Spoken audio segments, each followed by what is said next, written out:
ಪ್ರಧಾನಮಂತ್ರಿ ಕೌಶಲ್ ವಿಕಾಸ್ ಯೋಜನೆ PMKVY ಅಂದರೆ ಕೌಶಲ್ಯ ಭಾರತ್ ಮಿಷನ್ ಹೆಸರಲ್ಲಿ ಒಂದು ದೊಡ್ಡ ಆಟನೇ ನಡೆದಿದೆ ಅನ್ನೋದು ಈಗ ಬಯಲಾಗಿದೆ. ಯುವ ಜನರಿಗೆ ಹೊಸ ಉದ್ಯೋಗಾವಕಾಶಗಳನ್ನು ಸೃಷ್ಟಿ ಮಾಡೋದಕ್ಕೆ ಮತ್ತು ಅವರಿಗೆ ತರಬೇತಿಯನ್ನು ನೀಡೋದಕ್ಕೆ ಅಂತಾನೆ ಈ ಯೋಜನೆಯನ್ನು ರೂಪಿಸಲಾಗಿತ್ತು.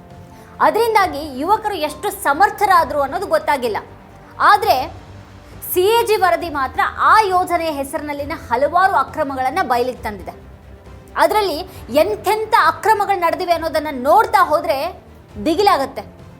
ಆ ಸತ್ಯ ನಿಜಕ್ಕೂ ಆಘಾತಕಾರಿಯಾಗಿದೆ ಮತ್ತು ಒಂದೊಂದು ವಿವರವೂ ಕೂಡ ಬೆಚ್ಚಿ ಬೀಳಿಸುವಾಗಿದೆ. 95,90,801 ಫಲಾನುಭವಿಗಳಲ್ಲಿ 90,66,264 ಜನರ ಬ್ಯಾಂಕ್ ವಿವರಗಳು ಸರ್ಕಾರಿ ದಾಖಲೆಗಳಿಂದ ಕಾಣೆಯಾಗಿವೆ. ಅಂದರೆ 90 ಲಕ್ಷಕ್ಕೂ ಹೆಚ್ಚು ಫಲಾನುಭವಿಗಳಿಗೆ ಯಾವುದೇ ಅಧಿಕೃತ ಬ್ಯಾಂಕ್ ವಿವರಗಳೇ ಇಲ್ಲ.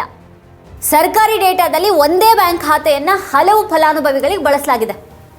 ಸಾವಿರಾರು ಉಲ್ಲೇಖಗಳಲ್ಲಿ ನಿಜವಾದ ಬ್ಯಾಂಕ್ ಖಾತೆಗಳ ಬದಲಿಗೆ ನಕಲಿ ಖಾತೆ ಸಂಖ್ಯೆಗಳು ಕಂಡುಬಂದಿವೆ. 53 ಇಮೇಲ್ ಐಡಿಗಳನ್ನು ತಲಾ 5,000ಕ್ಕೂ ಹೆಚ್ಚು ಬಾರಿ ಬಳಸಲಾಗಿದೆ ಅನ್ನೋದು ಸ್ಕಿಲ್ ಇಂಡಿಯಾ ಪೋರ್ಟಲ್ನಲ್ಲಿ ಪತ್ತೆಯಾಗಿದೆ. 10,56,475 ಫಲಾನುಭವಿಗಳ ಮೊಬೈಲ್ ಸಂಖ್ಯೆಗಳನ್ನು ತಪ್ಪಾಗಿ ನಮೂದಿಸಲಾಗಿದೆ. ಇಂಥ ಭಯಾನಕ ನ್ಯೂನತೆಗಳ ಪಟ್ಟಿ ಬಹಳ ಉದ್ದ ಇದೆ. PM ಕೌಶಲ್ ವಿಕಾಸ್ ಯೋಜನೆಯನ್ನು ಜುಲೈ 2015ರಲ್ಲಿ ಶುರು ಮಾಡಲಾಯಿತು. ನಿರುದ್ಯೋಗಿ ಯುವಕರಿಗೆ ಕೌಶಲ್ಯ ತರಬೇತಿಯನ್ನು ನೀಡೋ ಮೂಲಕ ಅವರಿಗೆ ಉದ್ಯೋಗದ ಅವಕಾಶವನ್ನು ಸೃಷ್ಟಿ ಮಾಡೋದು ಅದರ ಗುರಿಯಾಗಿತ್ತು. ಈ ಯೋಜನೆಯ 3 ಹಂತಗಳು ಇಲ್ಲಿಯವರೆಗೆ ಪೂರ್ಣಗೊಂಡಿವೆ ಮತ್ತು 4ನೇ ಹಂತ ಮುಂದುವರೆದಿದೆ. ಮೊದಲ ಹಂತ 2015ರಿಂದ 2016ರವರೆಗೆ ನಡೀತು ಮತ್ತು 24 ಲಕ್ಷ ಯುವಕರಿಗೆ ಕೌಶಲ್ಯ ತರಬೇತಿಯನ್ನು ನೀಡಲಾಯಿತು. ಇನ್ನು 2ನೇ ಹಂತ ಅಕ್ಟೋಬರ್ 2016ರಿಂದ 2020ರವರೆಗೆ ನಡೀತು. ಅದರಲ್ಲಿ ಒಟ್ಟು 1.10 ಕೋಟಿ ಯುವಕರಿಗೆ ತರಬೇತಿಯನ್ನು ನೀಡೋದಕ್ಕೆ 12,000 ಕೋಟಿಯನ್ನು ಖರ್ಚು ಮಾಡಲಾಯಿತು.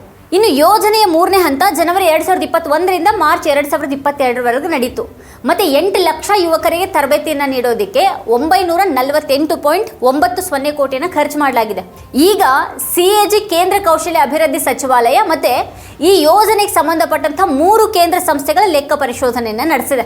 ರಾಷ್ಟ್ರೀಯ ಕೌಶಲ್ಯ ಅಭಿವೃದ್ಧಿ ನಿಗಮ ಅಂದರೆ NSDC, ರಾಷ್ಟ್ರೀಯ ವೃತ್ತಿಪರ ಶಿಕ್ಷಣ ಮತ್ತು ವ್ಯಾಪಾರ ಮಂಡಳಿ ಅಂದರೆ NCBET ಮತ್ತು ರಾಷ್ಟ್ರೀಯ ಕೌಶಲ್ಯ ಅಭಿವೃದ್ಧಿ ನಿಧಿ ಅಂದರೆ NSDF ಇವು ಆ 3 ಕೇಂದ್ರ ಸಂಸ್ಥೆಗಳು.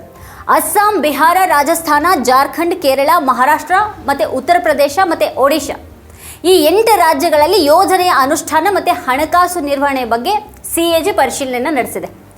ಈ ಯೋಜನೆಯ ಅನುಷ್ಠಾನದ ಬಗ್ಗೆ ಹಲವು ಪ್ರಶ್ನೆಗಳಿದ್ದಿವೆ. ಈಗ PMKVY 724 ಜಾಬ್ ರೋಲ್ಗಳಲ್ಲಿ ತರಬೇತಿಯನ್ನು ನೀಡುವಂಥ ಭರವಸೆಯನ್ನು ನೀಡಿದೆ ಅಂತ CAG ತನ್ನ ಲೆಕ್ಕ ಪರಿಶೋಧನೆಯಲ್ಲಿ ಕಂಡುಕೊಂಡಿದೆ.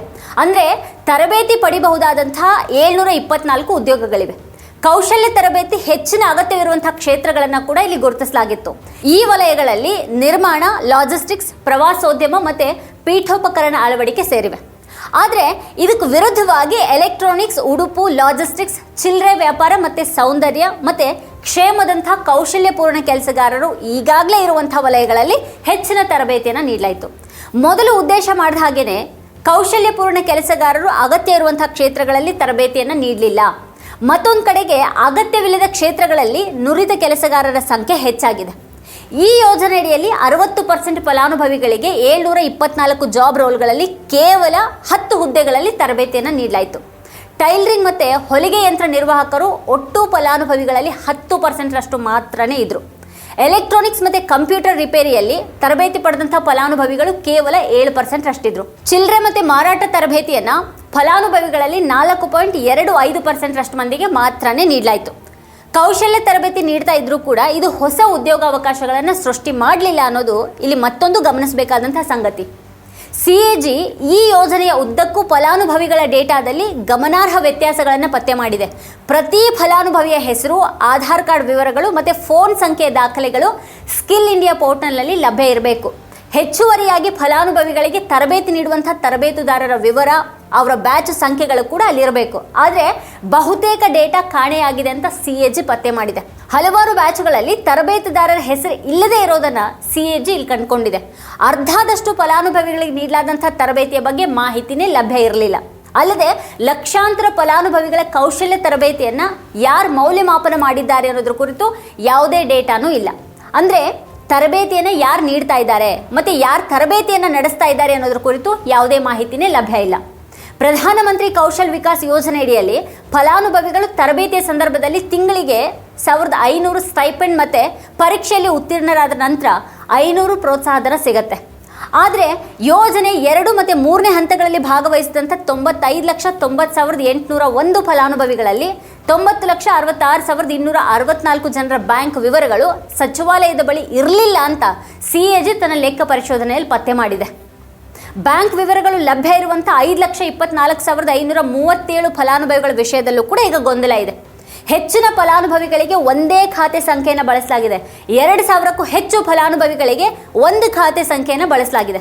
11,587 ಖಾತೆಗಳನ್ನು 2 ಬಾರಿ ಬಳಸಲಾಗಿದೆ. 100ರಿಂದ 1,000ಕ್ಕೂ ಹೆಚ್ಚು ಫಲಾನುಭವಿಗಳಿಗೆ 34 ಖಾತೆಗಳನ್ನು ಬಳಸಲಾಗಿದೆ. ಅನೇಕ ಫಲಾನುಭವಿಗಳ ಬ್ಯಾಂಕ್ ಖಾತೆಗಳ ಬದಲಿಗೆ ನಕಲಿ ಸಂಖ್ಯೆಯನ್ನು ಬಳಸಲಾಗಿದೆ. ಇಲ್ಲಿ ಯಾವ್ಯಾವುದು ಹೆಸರುಗಳನ್ನು ಬಳಸಲಾಗಿದೆ. ಆರಂಭದಲ್ಲಿ ಸಚಿವಾಲಯ ಪ್ರತಿಯೊಬ್ಬ ಫಲಾನುಭವಿಗೆ ಬ್ಯಾಂಕ್ ವಿವರವನ್ನು ನಮೂದಿಸೋದನ್ನು ಕಡ್ಡಾಯಗೊಳಿಸಿತ್ತು. ನಂತರ ಬ್ಯಾಂಕ್ ವಿವರಗಳನ್ನು ಒದಗಿಸುವಂಥ ಅವಶ್ಯಕತೆಯನ್ನು ತೆಗೆದುಹಾಕಲಾಯಿತು. ಬ್ಯಾಂಕ್ ಖಾತೆ ವಿವರಗಳಿಲ್ಲದೆ ನೇರ ಲಾಭ ವರ್ಗಾವಣೆ ಹೇಗೆ ಜಾರಿಗೆ ತರಲಾಯಿತು ಅನ್ನುವಂಥ ಒಂದು ಪ್ರಶ್ನೆಯನ್ನು CAG ಎತ್ತಿದೆ. ಈಗ ಫಲಾನುಭವಿಗಳ ಆಧಾರ್ ಸಂಖ್ಯೆಗಳಿಗೆ ಲಿಂಕ್ ಮಾಡಲಾದಂಥ ಖಾತೆಗಳಿಗೆ ಹಣವನ್ನು ವರ್ಗಾಯಿಸಲಾಗಿದೆ ಅಂತ ಸಚಿವಾಲಯ CAGಗೆ ನೀಡಿದಂಥ ಒಂದು ಲಿಖಿತ ಉತ್ತರದಲ್ಲಿ ಹೇಳಿದೆ. ಆದರೆ ಸಚಿವಾಲಯ CAGಗೆ ಒದಗಿಸಿದಂಥ ನೇರ ಲಾಭ ವರ್ಗಾವಣೆಯ ಡೇಟಾ ಆಘಾತಕಾರಿಯಾಗಿದೆ. ಸಚಿವಾಲಯದ ಡೇಟಾದ ಪ್ರಕಾರ ನೇರ ಲಾಭ ವರ್ಗಾವಣೆಯನ್ನು ಕೇವಲ 24.53 ಲಕ್ಷ ಫಲಾನುಭವಿಗಳಿಗೆ ಮಾತ್ರನೇ ನೀಡಲಾಗಿದೆ. ಇವುಗಳಲ್ಲಿ 17.69% ಖಾತೆಗಳಿಗೆ ಮಾತ್ರನೇ ಹಣ ಹೋಗಿದೆ. ಅಂದರೆ ಒಟ್ಟು ಫಲಾನುಭವಿಗಳಲ್ಲಿ 18% ಮಾತ್ರ ಸ್ಟೈಪೆಂಡ್ ಮತ್ತು ಪ್ರೋತ್ಸಾಹಧನವನ್ನು ಪಡೆದಿದ್ದಾರೆ. ಇದಲ್ಲದೆ ಅಭ್ಯರ್ಥಿಗಳ ಫೋನ್ ನಂಬರ್ ಮತ್ತು ಇಮೇಲ್ ಐಡಿಗಳಿಗೆ ಸಂಬಂಧಪಟ್ಟಂಥ ಡೇಟಾದಲ್ಲಿಯೂ ಕೂಡ ದೊಡ್ಡ ಗೋಲ್ಮಾಲ್ ಕಂಡುಬಂದಿದೆ. ಸ್ಕಿಲ್ ಇಂಡಿಯಾ ಪೋರ್ಟಲ್ನಲ್ಲಿ 5,000ಕ್ಕೂ ಹೆಚ್ಚು ಬಾರಿ ನಮೂದಿಸಲಾದಂಥ 53 ಇಮೇಲ್ಗಳಿವೆ. 71 ಲಕ್ಷಕ್ಕೂ ಹೆಚ್ಚು ಫಲಾನುಭವಿಗಳು ತಪ್ಪಾದ ಇಮೇಲ್ ಐಡಿಯನ್ನು ಹೊಂದಿರೋದು ಕಂಡುಬಂದಿದೆ. ಮೊಬೈಲ್ ಸಂಖ್ಯೆಗಳ ವಿಷಯದಲ್ಲಿ ಪರಿಸ್ಥಿತಿ ಇನ್ನೂ ಕೂಡ ಕೆಟ್ಟದಾಗಿದೆ. CAG ತನ್ನ ಲೆಕ್ಕ ಪರಿಶೋಧನೆಯಲ್ಲಿ 6,759 ಫಲಾನುಭವಿಗಳಿಗೆ ಒಂದೇ ಮೊಬೈಲ್ ಸಂಖ್ಯೆಯನ್ನು ಬಳಸಿರೋದನ್ನು ಕಂಡುಹಿಡಿದಿದೆ.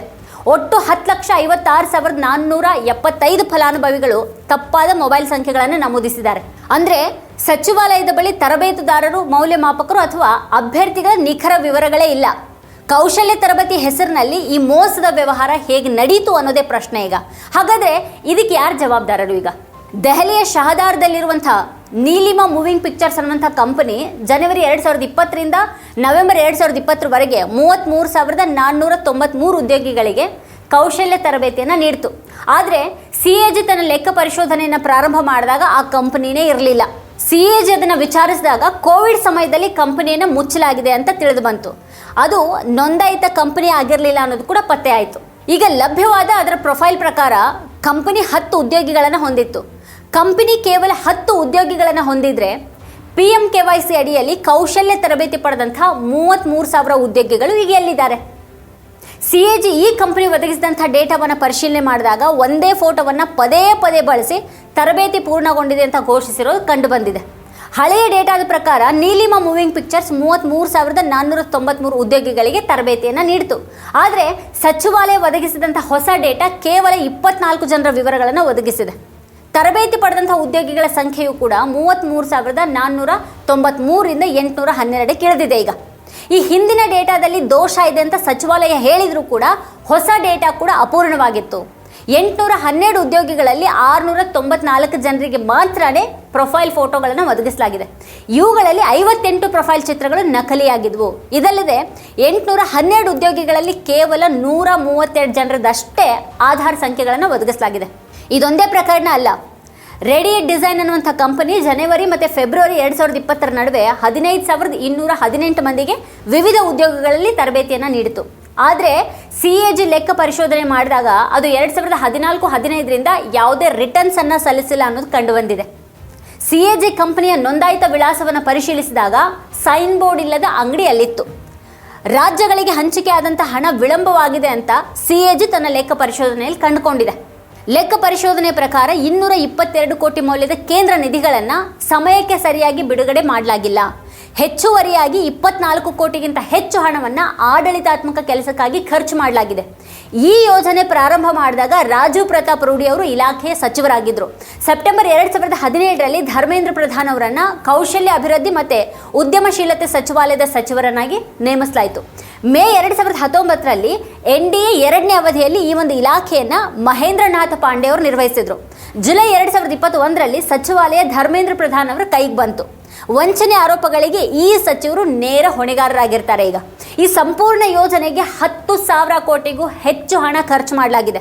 ತೆರಿಗೆದಾರರು ಕಷ್ಟಪಟ್ಟು ಸಂಪಾದಿಸಿದಂಥ ಹಣವನ್ನು ಈ ರೀತಿ ವ್ಯರ್ಥ ಮಾಡಲಾಗಿದೆ ಅನ್ನುವಂಥ ಆರೋಪಗಳು ಕೇಳಿಬಂದಿವೆ. ಈಗ ಈ ವಿಷಯದಲ್ಲಿ ಸರ್ಕಾರ ವಿವರಣೆಯನ್ನು ನೀಡಬೇಕಾಗಿದೆ ಅನ್ನೋದು ಸ್ಪಷ್ಟ. ಈಗ ದೇಶದ ಯುವಕರಿಗೆ ಉದ್ಯೋಗ ಮತ್ತು ಉದ್ಯೋಗದ ಭರವಸೆಯನ್ನು ನೀಡಲಾಗುವಂಥ ಯೋಜನೆಗಳಲ್ಲೇ ಇಂಥ ನ್ಯೂನ್ಯತೆಗಳು ಬಯಲಿಗೆ ಬಂದಿರೋದು ಕಟು ವಾಸ್ತವಕ್ಕೆ ಕನ್ನಡಿಯಾಗಿದೆ. ಇದು ವೀಕ್ಷಕರೇ ಕುರಿತು ನೀವೇನು ಹೇಳ್ತೀರಿ? ನಿಮ್ಗೇನು ಅನ್ಸುತ್ತೆ? ಏನು ಅಭಿಪ್ರಾಯ ಇದೆ? ಅದನ್ನು ವಿಡಿಯೋದ ಕೆಳಗಡೆ ಕಮೆಂಟ್ ಮಾಡಿ ನಮಗೆ ತಿಳಿಸಿ.